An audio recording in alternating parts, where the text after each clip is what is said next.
In this video, I'm gonna show you guys how to watch NFL Sunday Ticket on Fire TV Stick. Let's get started. On your Fire TV Stick, navigate to the Amazon Appstore. Search for YouTube or YouTube TV, depending on how you subscribed, and download the app. Open the YouTube or YouTube TV app on your Fire TV Stick. Sign in with the same Google account you used to purchase your NFL Sunday Ticket subscription.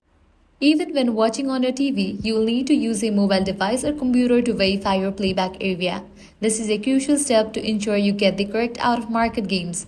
You'll likely be prompted to do this when you try to watch a game. You might be asked to scan a QR code on your TV screen or visit youtube.com/locate on your mobile device or computer.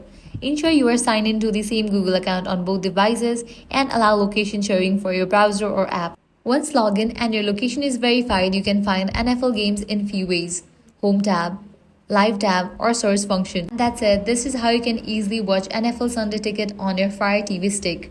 If this guide helped you out, do not forget to like, share, and subscribe. Thanks for watching.